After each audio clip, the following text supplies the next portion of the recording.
Hello and welcome to my video for Azure Spring Clean 2023. My name is Brian and I'll be your guide today as we examine how to parse data from an Excel spreadsheet into Azure Cosmos DB using a serverless process by dropping the file into storage at Azure and then having that trigger events that either launch a logic app or directly trigger a function. And then we will learn how to use bindings and the SDKs to do the parsing and translation of the data by retrieving it from storage and pushing it or upserting it into Azure Cosmos DB. So let's get started.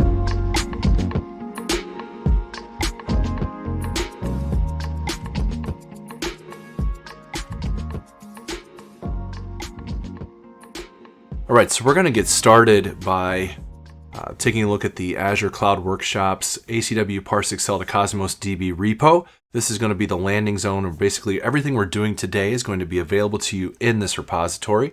And out there, you'll see that there's a function app solution which you can use if you want to just deploy the function app with the complete code, or the starter, which I'm going to use for the video today, which we do have to do some SDK work on that to get some code working for the manual stuff later in the exam, or later in the video towards the end there. There's a resources folder which has a couple of Excel sheets we'll use. We have the templates folder which has our deployment templates, and the walkthroughs which has all of the walkthrough information. Now out here there's also a README which just talks a little bit about what we're doing, and eventually has this statement here about the issues. So should you run into problems, please just open an issue on the repository and I'll try to get to it as fast as I can to help you out, whether it's just you have a question because something isn't clear, or if you run into a problem or something's changed at Azure and it just doesn't work anymore, let me know so I can try to fix it for you or help you through it, or whatever it might be. We can learn together, whatever we need to do. So you want to take a look at this at some point. The walkthroughs is where we're going to spend a lot of our time today, because this has valid walkthroughs. You can just follow along with me. You can do this later. You can come back to it another time. It's totally up to you. So one thing I'm going to do is I'm going to be in the shell. So if you just type in shell.azure.com, in case you didn't know this, it will actually bring you to the Cloud Shell. That gives you a Cloud Shell that you can use. And if you say AZ account show, it will actually show you what account you're on. You want to do that to make sure you're on the correct ID or the name of your subscription that you want to deploy to. If you're not, you need to change that. And the instructions are on the walkthrough. If you take a quick look, the walkthrough has instructions here to get your subscriptions listed out, grab this subscription ID, and then run that AZ account set. And that makes sure that you're on the correct subscription for what you want to do. So we're going to go ahead and make a directory here called Parse Excel Workshop. And we're going to go ahead and change directory into that. All right, and once I do that, now I'm going to clone the repo locally into my I'm going to clone the Git repo into my Azure Cloud Shell, so I'll have the code locally. Now I'm still going to do the code and the development on this local machine, but the templates I can do from here. So if I cd into the ACW folder, followed by the templates folder, I can see my templates are there. I can go ahead and do code dot, and I can see all the templates here. So I'm going to run the deploy all shell, which is going to deploy everything. I'm actually going to change this to East US today. I've just been trying to do this over and over again, and I just ran into another problem off camera where there was Central US was experiencing a high load. It could have been the subscription I'm on. It could have been a number of things. So I'm going to switch this to East US, and hopefully we won't have any issues with that. We're going to go ahead and try to deploy this to a resource group called Parse Excel to Cosmos. We can change that if we want to as well. And then ultimately this would go ahead and pass those into the parameters. And if you wanted to do other parameters, you can do those as well. But take a look at the files first before trying to override parameters, obviously. Let's go ahead and try to run this. So I'm just going to say bash/deploy all.shell. I'm going to let that run. It will take about 10 minutes. Provided everything works, we'll get a couple of things deployed. So I'm going to take some time to talk about that now before they're deployed, because one of the things that the ask was for this Azure Spring Clean event was to talk about the cost of everything as we do this. So we're going to deploy a fairly robust and even almost maybe even small production ready solution today, and we're not going to be paying anything for it. Now, there are some caveats to that, of course. Number one, we're going to deploy a Cosmos DB. And the Cosmos DB we're going to be deploying is going to be in the free tier. So if we look at the actual deploy Cosmos bicep file or JSON file, either one, what you'll see is that we are in the free tier. Now that means if you already have a free tier Cosmos on your account, you can't run this. So you can only have one per subscription. So keep that in mind. If you already have one, just use that for your work through or whatever. But if you were doing this in a full production scenario for an enterprise level, this is probably not going to be quite enough. You get 1,000 RUs and 25 gigabytes of storage, I think, for free. That's pretty awesome to play around with. And honestly, like I said, you could probably run a small production scenario on that if you had to. Now with that, that means we're not paying anything for it. So that's pretty cool. We can play around and learn about it for sure for free. Now, that's going to be the Cosmos. Inside the Cosmos, we're going to deploy 2 containers. We'll have a watched movies within our data. We'll have a database, and the database is going to be the movies DB. We'll have a watched movies container. We'll see that we have a partition key of title, and we'll do the same thing for a movies to watch with a partition key of title. Now, these aren't going to be very robust, and they're going to be exactly the same, basically. You might, change that up a little bit if you want to really learn about a couple things and use different parsing code and all that jazz. We're not going to go to that deep level today. We're going to just parse a couple different ways, the exact same type of information into 2 different database containers. So what this will also deploy is a default storage account. Sorry, I keep clicking on the shell script, but what I really want is the bicep file. So we're going to use the cheapest storage, which is standard local redundant storage, which is we have no redundancy. We're not even going to get zonal redundancy, basically we just get 1 data center redundancy here. I think like 3 copies of your stuff within that data center is how that works. But this is the cheapest storage you get. We're going to keep this as cheap as possible. We're talking about fractional pennies here. We're talking about like 1,000th of a cent per month or something. So we might see a charge of a penny or 2, or maybe on a really busy month, 3. Okay, so that's the storage account. We'll put in that storage account 2 containers. One's going to be the storage account for, so we'll get the storage account name and 2 containers. One's going to be for the watched movies, and one's going to be for the movies to watch. So we get a watch movies container and a movies to watch container. We're going to keep them separate. We'll use filters on events to make sure when we upload files, they're only going to trigger the right ones, which is really cool to see all that come together. Finally, we're doing a function app. The function app will also have its own storage account. Now, you could argue it could have put the storage account together, and that probably would have been okay. But let's talk about function apps a little bit with storage accounts. So first of all, the function app we're doing here is going to be in the Y1 tier, which is the consumption plan. This means it will get 1 million free requests per month without having to pay for anything. So again, fractional pennies here. So we might incur like 5 cents a month or something based on storage and a couple of other things. It's really going to be very, very cheap if it costs anything at all. So we're talking about 1 million requests, a storage account, a free Cosmos DB, and we're doing all this essentially with a few pennies at the most. So that's really awesome. Again, we could probably support a small production level scenario with this. That will deploy, and that will have a couple of functions, but we're going to actually put the code out there ourselves for in a little bit. So those things are all deployed successfully on my account now. So I can take a quick look at them. If I refresh my stuff here, I have my Parse Excel to Cosmos. Inside of there, I have my Movies DB. The Movies DB has the Data Explorer here, where I can see that the database has the movies to watch with no items and the watched movies with no items. Obviously, at this point, we haven't done anything, so that's expected. And on the overview, we can see that we have opted into the free tier. So again, if you have not, you would have to use one of the 2 ways you can provision to Cosmos DB, which is going to be either a consumption or basically a provisioned based, where you say, I want to reserve a certain number of RUs per month. So you might say 400 RUs per month. This gets 1,000 RUs per month. 400 RUs per month in a single region is probably going to cost you about $25. So not very expensive. But if you want to go a little more expensive than that, you can go, all the way up to like 10,000 RUs a month, maybe even a little higher than that, and incur a couple $100 a month.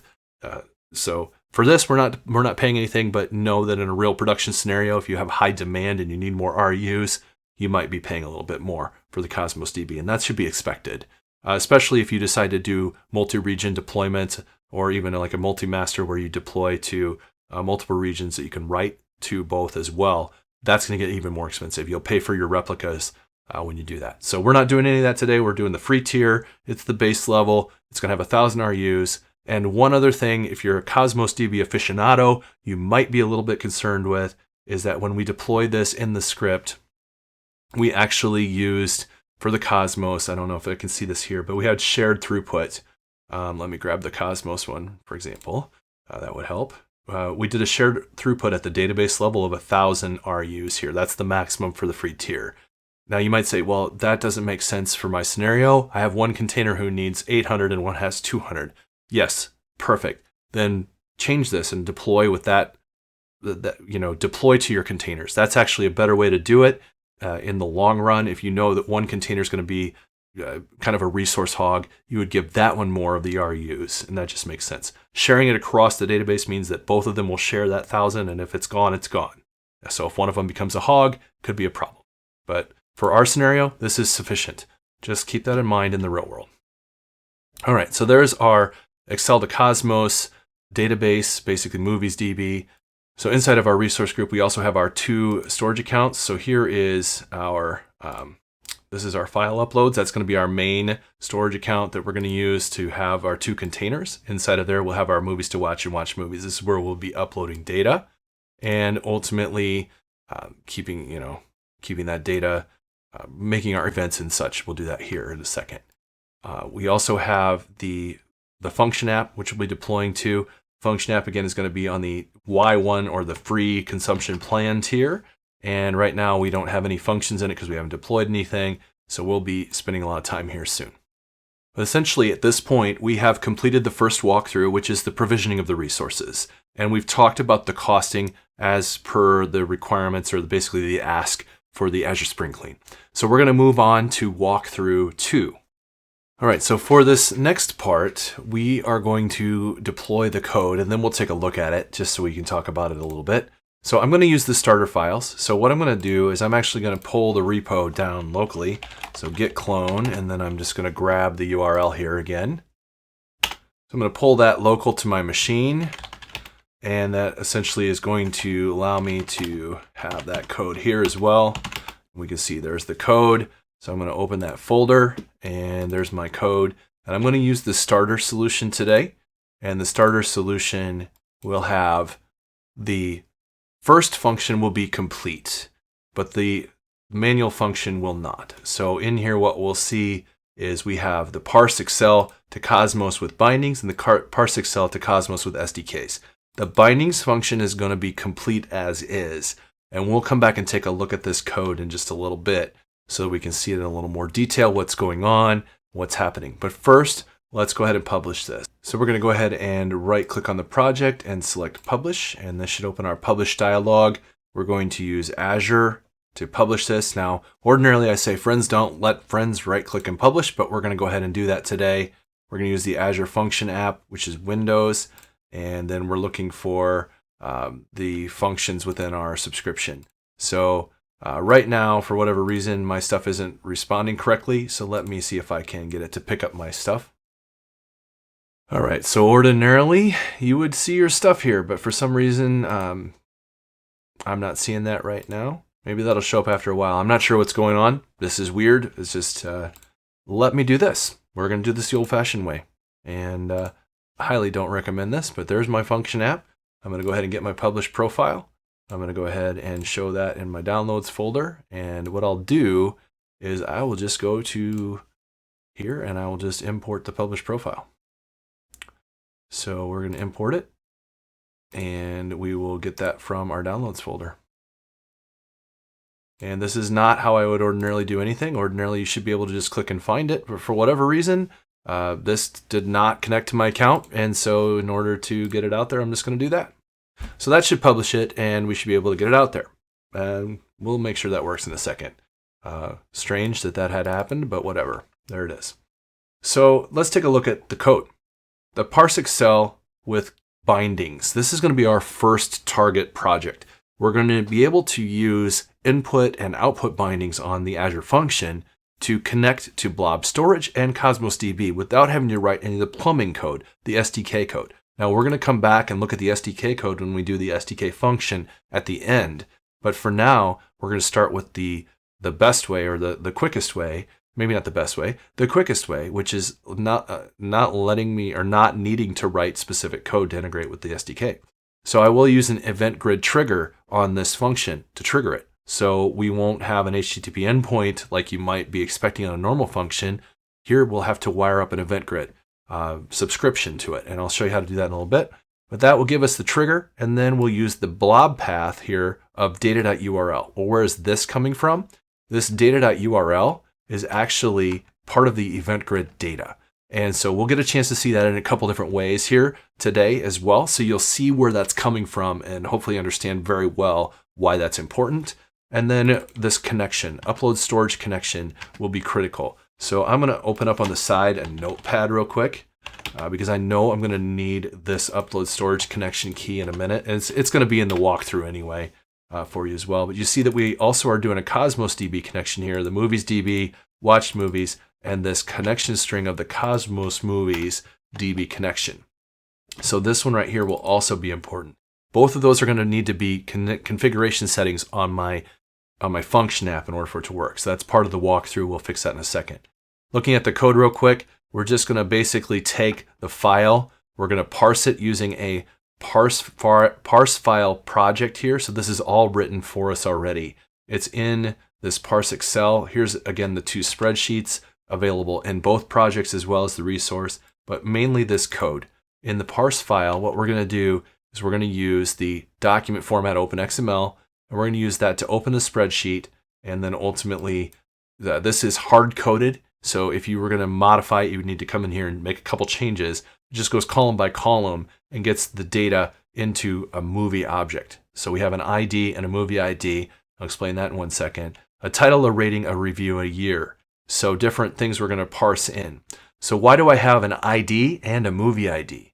Well, your typical database wouldn't have both of these, and that makes sense. So you may need to massage your data a little bit on your export to do this. Now, the reason I did this was because the Cosmos DB has a two-part key, basically, which is the string ID along with the partition key. So if I use the title as the partition key, which gives me a really great way to keep data unique and partitioned equally, then I can also use this ID as its identifier. This allows me to prevent duplicates. So if I don't have this, it will assign an ID on the initial insert, and then the next time I run that same spreadsheet, it would give it a different ID, even if the title matches. So that's not desired. In the way that I want to do this, I want to be able to re-execute this function on the same file and not get duplicates. So that's why I've added this ID here. The movie ID is your typical ID from your database. Now, maybe your ID in your database is a GUID string already to begin with. And if so, you wouldn't need both of these. But in this case, I do. So the movie object is just a simple class. It has the ID string with the fields that we're looking for the movie data as well. So that's all that's going on here. We're just basically parsing out each row from the spreadsheet into a movie, returning that, and then ultimately we basically read the file, make a list of those, and parse them from that file, make a list, push it into Cosmos. So if you go back to here, once we have the data, we get the data, we're basically going to just put that into our movie documents, and here through the bindings, that movie document will automatically upsert the data into Cosmos DB. So that's pretty cool. We don't have to write a lot of code to make all of this happen. And that's really all we need for that function app.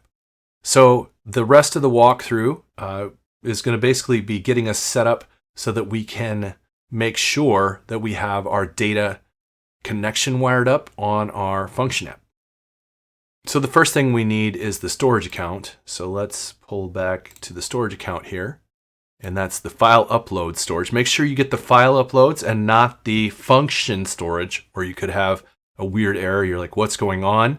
It's the file uploads storage account that you want. And get the access keys here. And from here, what you need is the connection string. So I'm going to go ahead and just show that quickly. I'm going to copy that to my clipboard. I'm going to paste it into my notepad that I have for my upload storage connection. And for whatever reason, a lot of times I'll copy this and it doesn't actually take. So let me just hit that a couple times, make sure I have it. So it's really good idea to paste that into a notepad just to make sure you're pasting what you think into your actual key. So we need that one. We also need the Cosmos DB access key connection string, essentially. So this is obfuscated a little bit because I have Azure Mask on. So let me turn that off for a second just so you can see it. You can see my primary account connection string is right here. I'm going to copy that to my clipboard. And again, I'm just going to make sure that I got what I expected, and I did. I'm going to turn my Azure Mask back on. So, I mean, it really doesn't matter.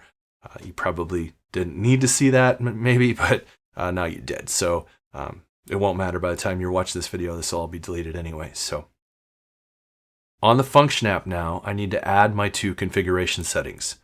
So the configuration here for the Function app, well, you know what? It's actually probably a good idea first, just to make sure I'm in the right Function app. There's my 2 functions. So my stuff is deployed the way I would expect it to. And again, I am on the subscription I expected, so I'm not sure why it didn't wire up to my Visual Studio, but so what? We've got it working. Hopefully you do too. So the new thing, or the important thing we need to do here is create those 2 keys. So our application connections, so that we can get our code to work for our binding. So there's the upload storage connection, and make sure you got the correct connection string. It should be the same, account name should be the file uploads. You should have an account key that it's using there. And if you want to click deployment slot setting, you're welcome to do that. We only have the production slot right now. Of course, your Function app does have an additional slot available to it. If you want to make a staging slot, you could do that. We're not going to that level today. And then also we get the connection for the Cosmos DB. So, and then, you know, it's critical that these are correct. If they're not, the bindings will fail when we try to do some stuff later. So you should see the Cosmos movie, the upload storage. Just double check real quick, make sure that looks like the movies DB. Make sure that this looks like the account for the, you know, the file uploads and not the Function app, because I've made that mistake myself. So make sure you don't do that. And then you save all of that. It's kind of a triple click to save everything, which is a little bit frustrating, but make sure you save it all and make sure it says it's updated. And a really good thing to do is probably just pop off and come back, just to make sure that if for some reason it didn't save or whatever, it's there. So there's my Cosmos connection. There's my upload storage connection. And again, that is mapping directly to the code. So that's what those keys are looking for in the upload storage connection and the Cosmos movie DB connection. So if for some reason you change these, make sure you change the setting, of course, in there. And if you're running locally, you would be able to use these same keys in an app settings JSON file or a user secrets file if you wanted to. But that's basically the end of walkthrough 2 at this point.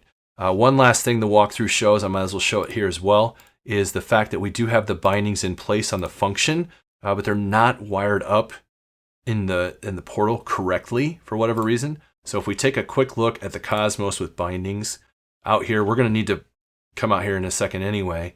But you could see if you go to the integration, typically you can create bindings here as well.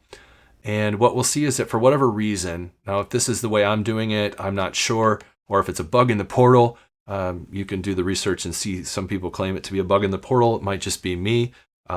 This is not going to show input and output the way we've done it, which is a little bit unfortunate because the blob storage is an input binding. The Cosmos DB is an output binding the way that we're hoping to use this. And you could potentially have just, wired them up manually here as well. Sure. But if you want to, know a little bit more about, setting the direction and going behind the scenes to do that, I wrote about it a little bit in the book that's coming out in May for the AZ204 that I wrote. But ultimately, yeah, it's not going to matter. It's going to work. It's just unfortunate it doesn't show them here the way that we would hope. But they're going to work. So we shouldn't be worried about that. So that is essentially everything we needed for walkthrough 2. So now we can start setting up our events. All right, so to start off with the third part here, starting to do our events, the first thing that's most important to understand is you must have Event Grid registered. So if you go to your subscriptions and then go to your resource providers on your subscription, you can look for event here and you'll see the Event Hub and the Event Grid. And we're caring about the Event Grid today. You want to make sure that that's registered. If it's not for some reason, you would want to register that. Now, also, if you just don't even care about looking and you just want to make sure it's registered, it won't hurt anything if you just run the provider register command. So if you go back to your Cloud Shell, and let's actually just close this and run that command. Here, let's do this. Clear that out and make this so you can see it real easy. And see the AZ provider register the event grid. And essentially it's going to run the command to register it. It doesn't hurt anything. And also it's important to note that registering providers doesn't cost anything. It's only when you start deploying resources against those providers that you pay. So having an event grid registered doesn't cost me anything. And if you want, you can then run the second command that's on the walkthrough to see that it is in fact registered. It should output that it's registered here if it's done, once it's done. So we do see that it's registered as expected. Now, why did I call this out? Well, I only spent a couple development hours one time where this wasn't registered and I couldn't figure out why my subscriptions weren't firing. So hopefully I've saved you that pain. But ultimately, that's where we're going with that. Okay, so we have our subscription registered. So on our storage account, ultimately, I know at some point here, I'm going to need the storage account name and the storage account key, which are both in the connection string. But for this next part, we're going to need those. So I'm going to actually grab them right now just to save us a little time on the video. It does call us out a little bit later in the walkthrough. So just know that this is just a slight bit out of order, but just to save us a little time, I'm going to grab these. Now, I'm going to need these to create an event subscription. That's why I want it. So here's the thing. Underneath my storage account on my file uploads, again, this is very important here in the file uploads and not the function account storage, you're going to find events. Now here is where we're going to create events. Now there's function events, there's logic app events, there's data explorer, and there's more options. Now you might be tempted to say, well, I want my function from my event grid and hit this, but actually it's going to work better for us to create a subscription ourselves manually. Now the logic apps is also nice because we're gonna use this later, and so this is actually the best way for me to do a logic app. I can't specifically wire it up myself without using this UI. I'm not familiar enough with that process, but if I do this, it will be in place. So let's say that you didn't do the logic app though, and you wanted to just have your event subscription wired up. So what we're going to do is we're going to create an event subscription later for our function app. So I'm actually going to create that now and then delete it. Now you don't have to do this if you're walking through, but the reason I'm going to do that is because I want control over the system topic name. If I don't do this now, when I create it from my logic app, it creates some really funky, GUID-based subscription names. So yeah, I don't know. It's 6 to 1, half a dozen the other. It really the name here doesn't matter. But if I go ahead and just create the name like I want to from later in the deployment, then it will map to what the deployment is. So let me just do this real quick. I'm going to call this file upload processing. I'm going to go ahead and create the system topic name. Oh, sorry, this is supposed to be file upload processing. This is respond to file uploads. Now I'm actually going to end up deleting this. I'm only doing this so that I can get this system topic name in place, and this is probably not the best way to do this, honestly, but I would create an Azure function here, and ultimately this will find our function. I'm going to go ahead and just confirm that and create it. That's going to create that subscription. The problem with this, and maybe this is nice of me showing you this, is that once I do this, the logic app is gone. Like that option is gone. And so I'd have to do it manually. So if I go back here, you see there's my respond to file uploads. But now if I say, events, I don't have my nice little UI for creating that logic app. So I'm actually going to go ahead and just delete this right now. It's not going to hurt anything. It will leave the topic in place. That's what I care most about. And the topic will be nicely named now. So here's the cool thing. I come back here to my events once it's deleted, and my logic app option is back. So I'm going to create the logic app so that I can ultimately have that for later. So I'm going to go ahead and click on the logic app here. And what we'll see is I need to create a connection to my Azure Event Grid and my Azure Blob storage. This will create API connections within my subscription which are mapped specifically and can be used by this logic app. So the easiest way for me to do this, I'm going to use the Azure Event Grid and sign in under my normal account. Now there's multiple ways you could do this, and maybe in a production scenario you don't want to use a user account, you want to use like a service principal or something. But I have this all wired up, so that's easier enough for me to use. And then when I create my storage account, what I want to make sure is I name this something useful, and ultimately that I have the account name and key. And that's where we're going to have the access key selection here. I'm going to name this a little differently than what's in the actual walkthrough, for the simple reason that I've run this 3 or 4 times at this point as practice, and I've seen some weird bleeding, even though the things are all deleted. The file uploads connection, if I name it here the same, I've seen a kind of a weird bleed. So I'm just going to go ahead and do file uploads connection.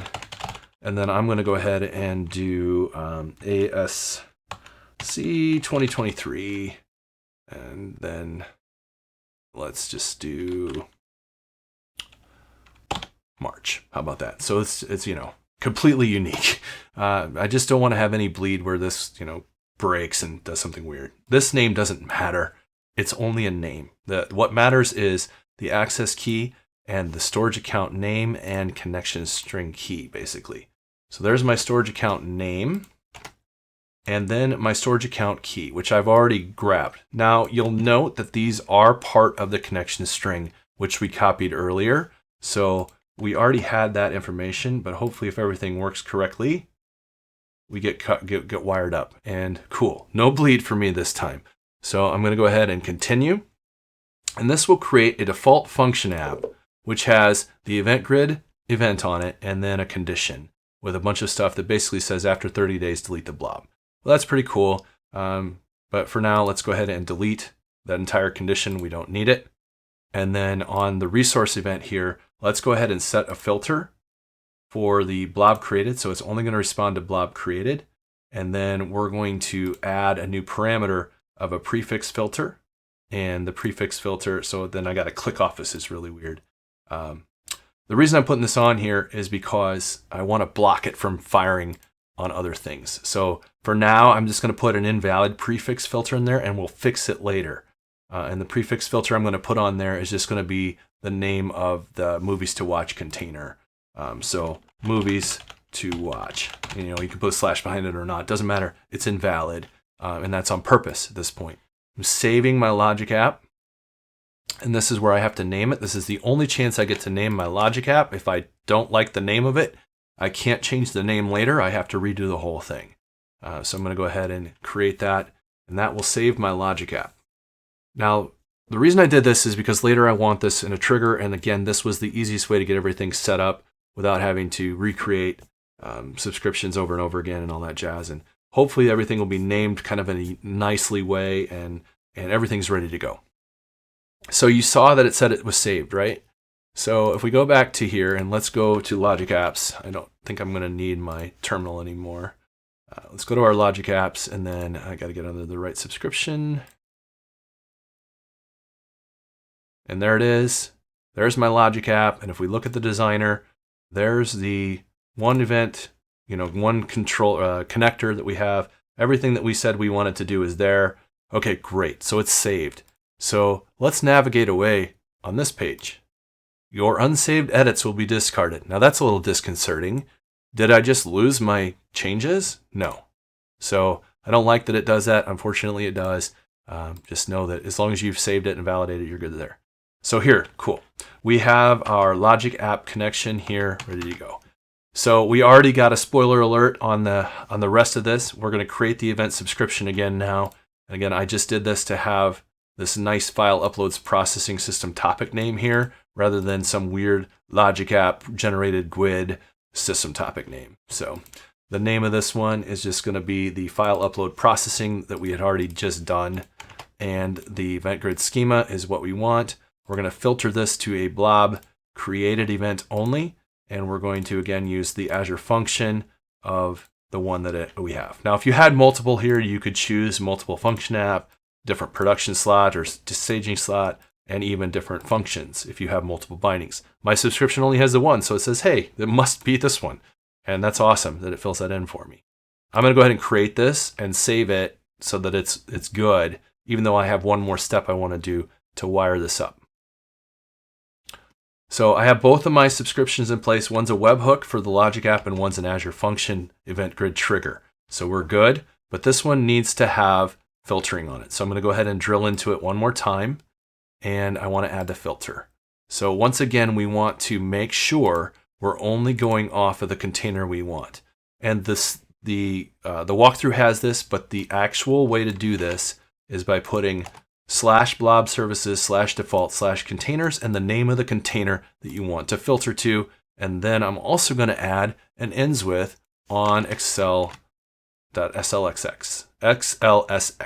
so that basically we're only going to filter for watched movies in the Excel, that'll be Excel. So I could drop an image in there, it wouldn't trigger. I could drop to another container, it won't trigger. That's going to be awesome. If you want to make it case sensitive, you can. I'm not going to.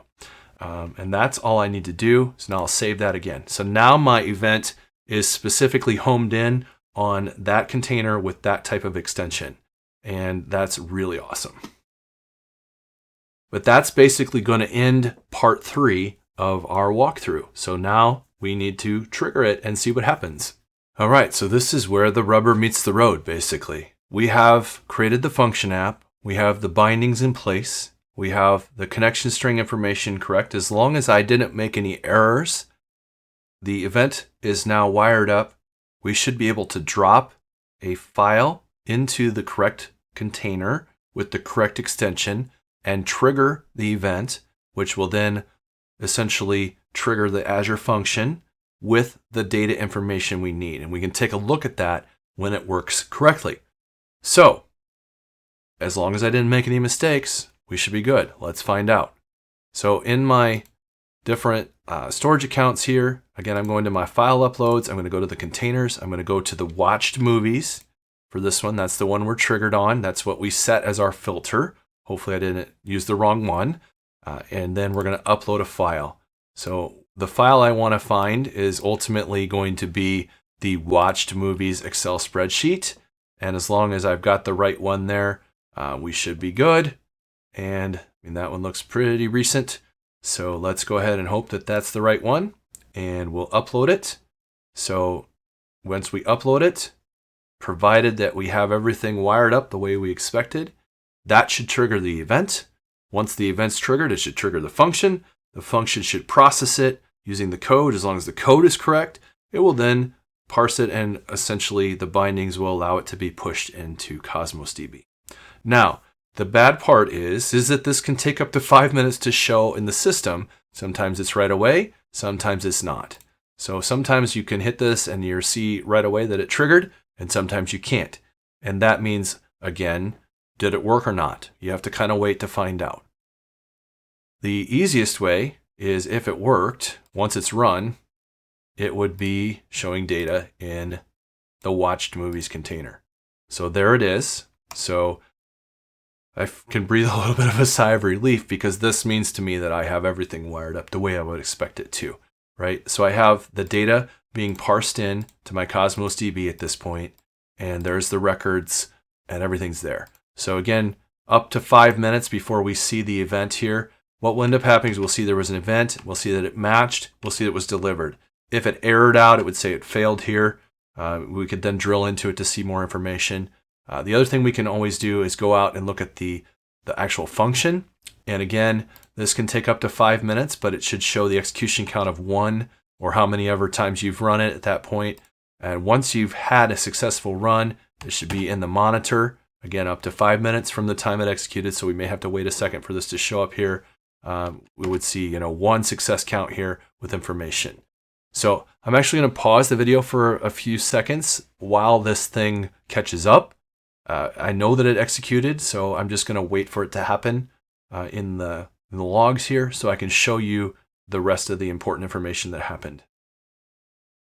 And so there is my event being published, matched, and delivered. So that's good.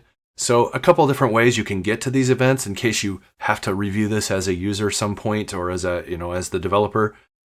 first of all, again, if they're on the storage account, they're going to be right here at the bottom of the events page. But let's say you didn't know that, or for whatever reason, you just wanted to find it a different way. If you type in event grid subscriptions, you can actually go out there and find them. Now, this is a little bit harder to find because you got to know what your topic type is. I know that it's a storage account. You can see there's all kinds of different topic types it could be.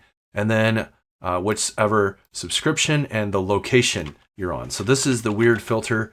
I don't like this, but you have to know exactly where you uploaded it, where your subscriptions are deployed. And so this is in the East US. So there they are. So again, this was the file upload processing, and we should now see that there's one there. If we go to the last hour, it's a little less, it's obviously right there. You can see, information about it that way. If I go back here, the good news, completely wiped out my stuff. Interesting. So storage accounts. So there's the Logic app. We should not see any firing on the Logic app at this point because we didn't drop it to the right folder. And even if we did drop it to the right folder, that filter was blocking everything. So we should be good. The other thing we could do is drop other additional things into this. We could put in something from, say, my desktop here. Grab this real quick. So there's an image, and it's not going to trigger the event. But then let's go ahead and also go back to where we were.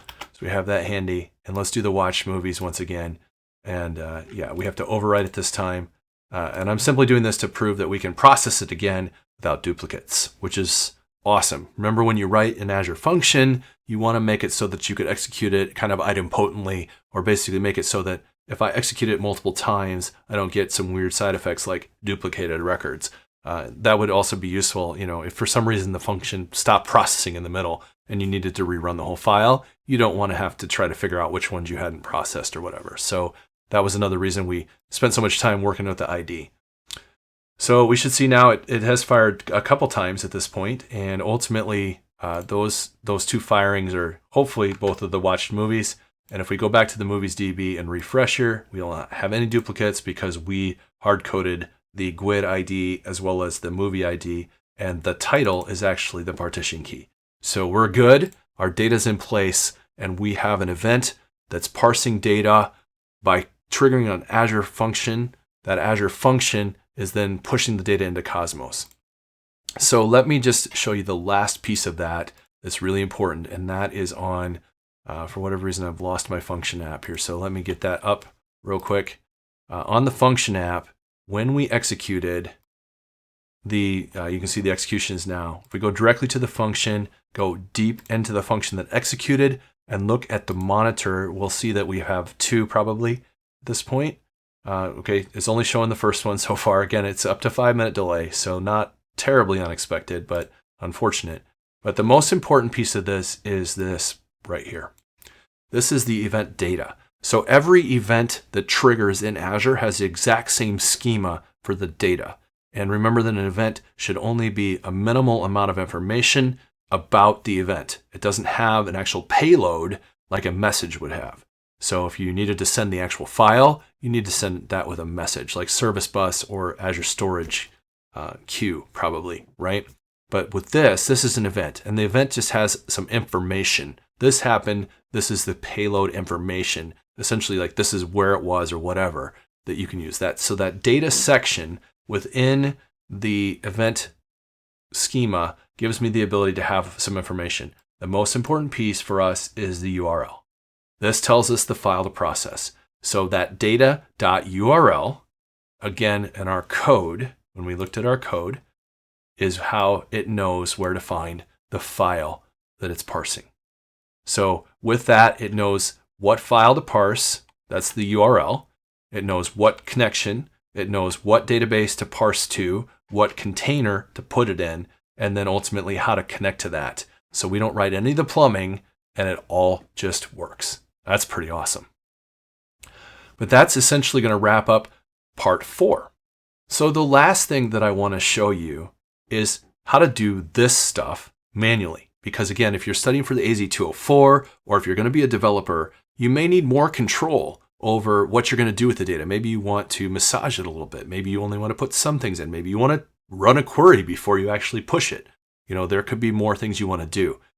So the way that you would interact with your Cosmos DB or your Azure storage might not be through a binding. You might decide to do that through code using the SDKs. So we're going to do that next, and we'll use that logic app to trigger it. And so it'll be really cool to see all this come together. All right, so in this last part, we're going to wire up the last function and get everything working manually. So I want to point out real quick that this project already has the Azure Storage Blobs and the Azure Cosmos DB NuGet packages imported for you, so you don't have to worry about that. But we're going to leverage those in the code. So what we're going to do is we're going to create this function here, which we already have, that basically uses a post to trigger the function. And we're going to pass in some information in the body, which is ultimately going to be the URL. And the URL is going to give us what file we need. So we need some code to go out to Blob storage using that URL. We need to parse it using the same parse file we did, and then ultimately interface with Cosmos using the Cosmos stuff. So we're going to create a couple of helper functions.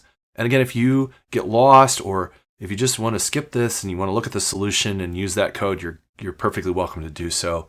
We're going to go pretty fast today, so if you want to take a little deeper dive later, that's understandable as well. So I'm going to create a new folder here. I'm just going to call this Blob Storage. It really doesn't matter what you call it. It just needs to be something useful. I'm going to add a new class. And the class is going to be called Blob Storage Interop. It's a very unique name you've probably never heard of before in your life. Just kidding. And I'm going to change this to public because I like them to be public for whatever reason. And ultimately, I'm going to grab the code from the walkthrough and just take a quick look at it. We're going to create a Blob storage client. Now, everything in Azure world, typically when we're working with SDKs, is going to be hierarchical. So we're going to connect to the account level, and then from there, grab the container, and then from there, grab the actual blob. So that's what we're going to do here. We'll see the same similar pattern when we go to the Cosmos DB with the database, then the container, and then the document, essentially.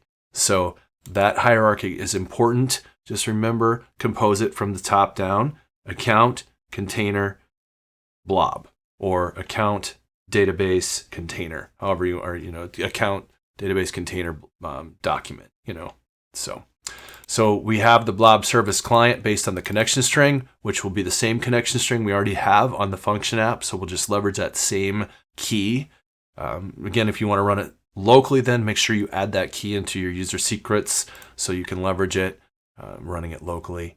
Get the container client then off of the service client. So the account, container. Once we have the container, we're going to get the blob by the blob name, which we'll pass in to this function. So we'll pass in actually the container name and the blob name to make this a little more useful. So we'll wire up the container name as another user variable on the application as well. We'll then get that blob, and essentially we're going to just return it as a byte array. And then that byte array can be used however we need to parse it and all the jazz. So similar to what we did before. So there's nothing super fancy about this code. And all it's doing is getting blobs. So if you want to learn more about blob storage, there's a link in the document for that. And then ultimately, doing all the other things other than just getting blobs. So we have that in place. So what we want to do is use that function wisely to get the blob. And we need to make sure that we also get the file to parse specifically from the blob storage, getting the specific container and such. So if we go back to our SDK function, the first thing we need to do is interface with storage to get the SDK. And so to do that, we're going to create a new method. So I'm just going to put this in place. We're going to call it get the file to parse based on the URL, which is again going to be passed in. And then the log is just going to be passed along so that we can keep track of stuff. So I need to add this function in. And the new function is going to be called get file to parse. So the get file to parse function, it's going to take a URL and basically go out and find the connection, the same variable we used earlier. And then ultimately, it's going to look for a container name called upload storage container. I'm just going to grab that and put that into my notepad. And then ultimately, we'll set that as a connection information on the app.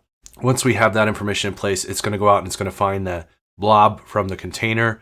It's going to parse out a few things to get this specific blob name and use that to find the blob and ultimately return that byte array. So once we have that, we have the file to parse. So the file to parse will then be used the exact same way we used it before to create a list of movies. So if I bring this in and parse that out, we have the list of movies, and ultimately we're going to parse the file and parse that data file and get it all working. And then the final thing we need to do is interface with Cosmos DB. So again, I'm going to create a function called process movies to watch here, and then we will await that as well. It should be an await. And that will be an asynchronous function. So let me grab the code for that, and I'll just drop it down here. And that's going to give us the ability to go out and get the Cosmos Movies DB connection. We're going to need to pass in the database name as well as another variable. And we're going to pass in the movies to watch container. Now I could have hard coded these, but I wanted to make the code a little more reusable in case you decided to use this on other containers or databases. And we need to make a custom thing called the Cosmos DB interop as well. It's just going to create each movies to watch. It's going to create each one. And then ultimately it's going to upsert them into Cosmos DB. So manually interacting with Cosmos to go ahead and do the things that we were doing before, this time through the post method, getting the file, parsing it, and then manually pushing each record one by one as an upsert into the database container with the database document as well. So we need that last piece, which is the helper. So I'm going to create a new folder here called Cosmos DB. Again, the name is not necessarily important. What matters is that we have a useful name here. So this is going to be the Cosmos DB interop. .cs, and this will, again, I'm going to make it public. And the code, I'm going to grab that out of the interop code here. Actually, I have the entire file, so we'll just grab that. So the Cosmos DB interop will, again, use a connection string to create the Cosmos client. And with that Cosmos client, it will get the database, and it will get the container, and then it will upsert the item asynchronously. So probably this is going to run really slow, which is unfortunate because I just, thinking this through, we're doing this one by one, creating a new Cosmos client for every single movie. It probably would have been better to write this in a way now that I'm looking at it, where we would have just passed the list here and done the entire list with one using statement. So the overhead here is a little bit bad, unfortunately. Didn't notice that until just now, so you can fix it if you want to go to that level. It's fine. But hopefully this will work just fine, and if we run into some problems, we'll maybe clean that up. But that's really all the code there is. Let me make sure it builds. So again, always a good idea to make sure things build, because yeah, that didn't build. And so don't push a function app that doesn't build. If you wanted to test this locally, you could do a few things. Testing the event grid locally is not trivial, but testing the triggered function locally would be. So you could just make sure you have all the settings locally and you'd be good. Okay, this is building, so everything looks like it's ready to go. I'm anticipating no issues with the code. So what I'm going to do is I'm going to republish this now and push that out. Provided everything's correct, I'm done with the code. That's all there was. So let's get that out there, and then we'll take a look at testing it and see if it's actually going to work. All right, so the function app is deploying. It should be ready soon. So let's quickly get a blob out there into the other container. So in my storage accounts, under the file upload storage on the containers for movies to watch, let's upload the movies to watch file. And again, we don't have the trigger set up correctly at this point for the event, so nothing should get triggered, but we now have the file out there and we can grab the URL, which we'll need in a moment. So with that in place, we need to finish the storage account settings for the function. So on the function app itself for data processing functions, on the configuration, we need to add those settings for the upload storage container, the Cosmos Movies database name, and the Cosmos Movies to watch container. So a couple new application settings here, and you can grab them again. The upload storage container is going to be this movies to watch. Movies to watch here. Dangerous not just using the copy paste. Hopefully I didn't fat finger anything. So that's the upload storage container. We need the Cosmos Movies database name, and that's going to be movies DB. I did everything lowercase on purpose so I would be able to find things easily, but it's movies DB. It doesn't matter if I'm doing deployment slot settings or not at this point because I don't have a slot. I'll go ahead and turn it on anyway. The Cosmos Movies to watch container. This is our target where we're going to deploy to, and that's the movies to watch container. Just make sure you're careful when you enter this. And make sure it's spelled correctly so that everything will work as expected. So we'll go ahead and save that, which will allow the function to connect to those things using those settings that we've called out in code. And as long as the code is correct and those settings are correctly saved and the function has deployed with the code in a way that should work, we should be able to test it now using the URL. So if I go to the code and test and go to the test and run and select the function key, default function key, in the body, what I'm going to do is compose a little JSON here, URL, and the URL is simply going to be that file uploads endpoint that we just got previously when we uploaded the file. So that's the movies to watch.xls in that blob.storage. So we'll run this and hopefully it will trigger and not time out, not have issues. But it didn't, so we're awesome. So the input worked, process of movies to watch is complete, and ultimately what we see is that with that URL, we were able to push information into Cosmos DB. If we look at the movies to watch container now, the items are there as we would expect them to be. The good news for us is that means that we're done with the code. So I'm going to go ahead and close the code because I don't need it anymore. The last piece of this is just wiring up the event now to use the logic app. So we got a couple things that need to be changed on the logic app to make it work. So again, the logic app itself was dependent on that subscription, that trigger. So let's go back to the logic app trigger here real quick. And if we look at this again, we need that filter the same way we did before. This movies to watch needs to be the same kind of thing we did earlier, where we changed this to use the correct filter. So that's going to be Blob services, default containers, and then movies to watch. And then this we'll just go ahead and do .xlsx again. So this will allow the logic app now to be triggered when we upload a file. So that should be good. It's saved. It should be deployed. I'm going to do it one more time just for good measure. It won't hurt anything. That makes sure that it deploys the way I expect it to. Again, I've just seen a couple of weird side effects today, and I want to make sure that the video is going to have the best end solution. So I'll go back to my uploads folder here, and once again in my containers, I'm going to go ahead to the movies to watch, and I'm going to go and just re-upload the same file, and I'll overwrite it since we already have it. Now this time now should trigger it, and provided that the trigger ran as expected, I should be able to go find my logic app. So let's go to the logic app, and we should see an execution on the run, and there it is. So it succeeded. I can drill in and I can see that the data came through. The data, in fact, is right here. And there it is, the API, all the information. But the most important piece is that URL. So once again, the event schema is handled and that URL is part of it. Now we can leverage this in our logic app, which is really awesome. So going back to the logic app here in the designer, I'm going to create a variable.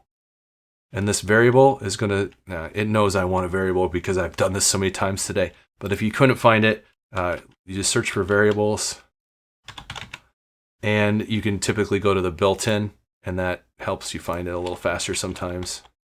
And it's under variables, and then you want to initialize the variable. So this is a little bit wonky if you're a developer. You got to initialize it. You can set it while you initialize it, but then once it's initialized later, you can set it again. You can't it's a little clicky and weird, but for what we're doing today, perfect. So we need to name our variable something useful. So let's call it trigger body. Is what we're going to do is we're going to make a string here, and we're going to ultimately just put in this string the URL and then the value. And for now, I'm going to use the event data. Okay. I know that's not going to be 100% right. But that's where I'm going to go. In this part right here, we're going to call this create the body to trigger the function. Now, just a little bit of talk about the cost of an Azure Logic app. Every action costs money every time it executes. So the less actions you can use, the better. So ultimately, try not to make too many actions because while they're trivial in cost, like we're talking again, thousands of a penny per action execution, the more this executes, the faster that will add up with more actions. So we're just going to have 3 total actions in this, but ultimately, we're not going to incur any charge for that. But it's important to keep that in mind, right? So let's do the upload one more time here. So go to the right place. Let's upload the folder. Upload the Excel file again. So we're just going to keep overwriting it, and we're going to upload it again. And this time we should get our Logic app execution. So if I go back to the overview here, we should see it there, and we should be able to see that in the data, we now have the actual URL, but we have the entire data. So we're not quite where we want it to be.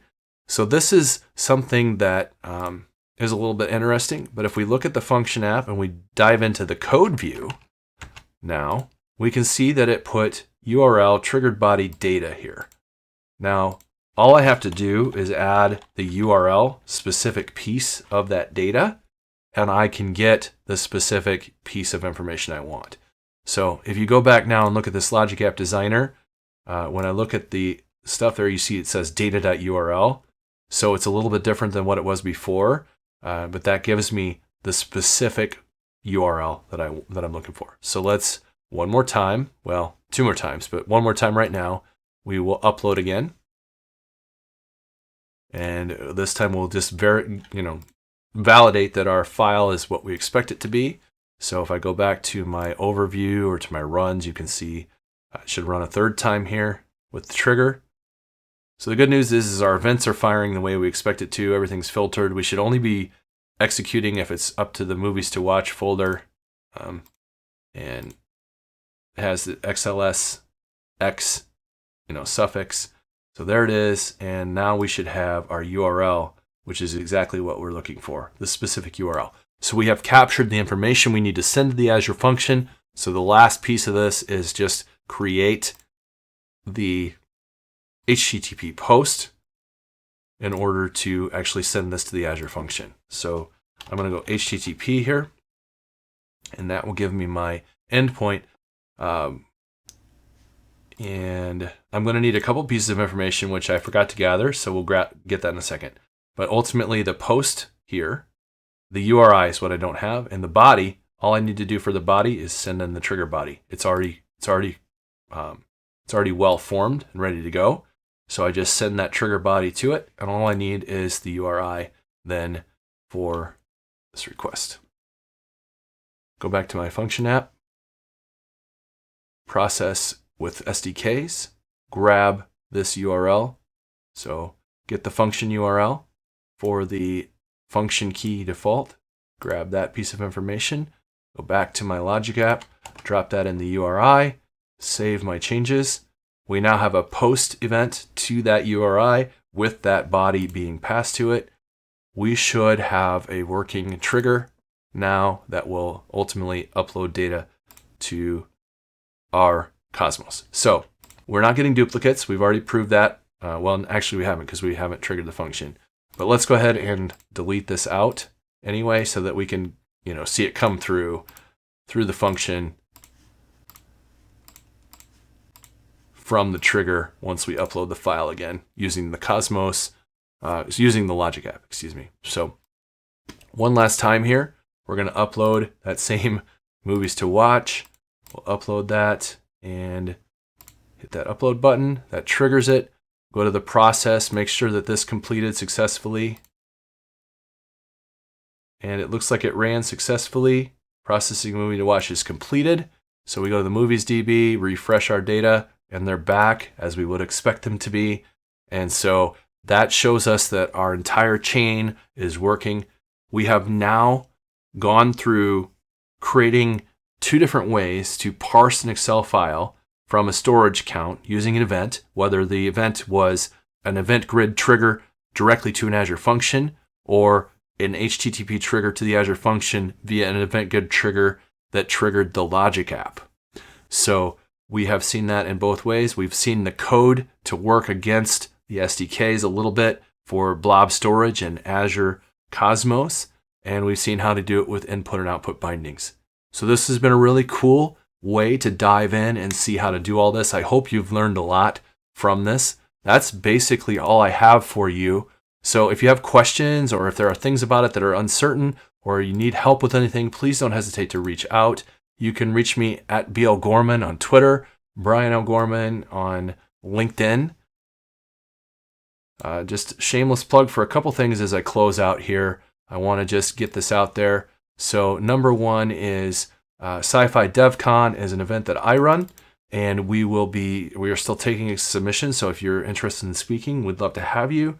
We're doing an event in May, similar to this Azure Spring Clean, where you basically try to theme your talk around sci-fi stuff or, geek con culture. So it's a really fun event. We have a lot of people already submitted, but we could definitely use some more. You get, put your stuff out there and we'll host it for you. If you, read through it, let me know. It's unsessionized as well if you want to go to it. All right, a couple other things real quick. Microsoft is doing a really cool thing called Learning Rooms.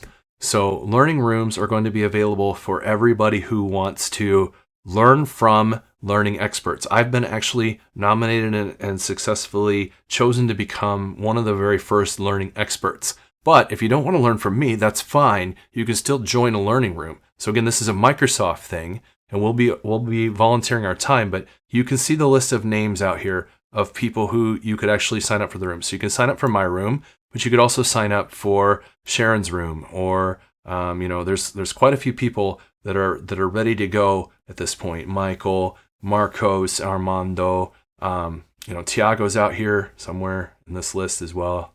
So, or at least he was at one point. Yeah.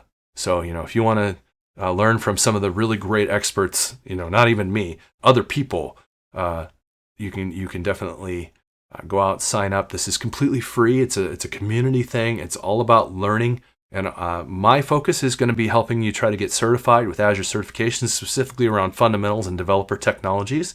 But if you want to go different Azure things, Tiago is really great for that too. So I definitely recommend him as well. I don't know a lot of these other people yet very well, but I'm sure, if they're on this list, there's reasons. So you wouldn't be missing out to join their rooms.